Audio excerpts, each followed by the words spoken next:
Hi అండి. Welcome to Lakshmi Andhra వంటిల్లు. ఈరోజు గుడ్లు ఎండు నెత్తలు కూర చేద్దాం రండి. కావాల్సిన ఐటమ్స్ ఇవి. స్టవ్ మీద గిన్నె పెట్టుకొని ఒక 4 స్పూన్లు ఆయిల్ వేసుకోవాలి. ఇప్పుడు ఉల్లిపాయ ముక్కలు వేసి బాగా కలుపుకొని మూత పెట్టుకోవాలి. చూడండి మగ్గే. ఇప్పుడు కరివేపాకు, పచ్చిమిర్చి, టమాటా ముక్కలు వేసి ఒకసారి కలుపుకొని ఒక 5 నిమిషాలు మూత పెట్టేసుకుని ఉడికించుకోవాలి. చూడండి ఉడికే.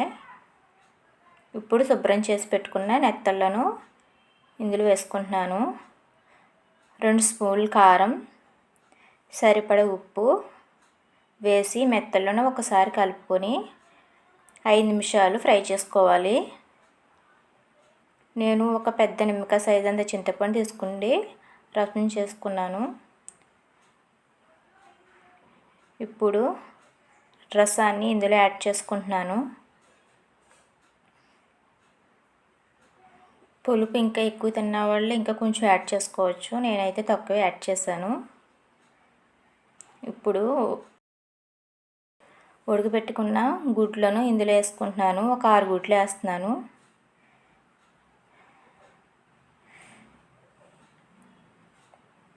ఒకసారి కలుపుకొని 10 నిమిషాలు మూత పెట్టుకుని ఉడికించుకోవాలి. చూడండి కూర అయితే మనకి ఉడుకుతుంది. ఒకసారి తీసి చూద్దాం. ఫైనల్గా అయితే ఉడుకుతుంది. ఇప్పుడు ఫైనల్గా కొంచెం కొత్తిమీర వేసి 2 నిమిషాలు ఉడికించుకోవాలి. గుడ్లు ఎండు నెత్తలు కూర ఎంతమంది తిన్నారో కామెంట్ చేయండి. మీరు కూడా ట్రై చేయండి. ఎంతో టేస్టీగా ఉండే కర్రీ రెడీ. ప్లీజ్ సబ్స్క్రైబ్ చేసుకోండి.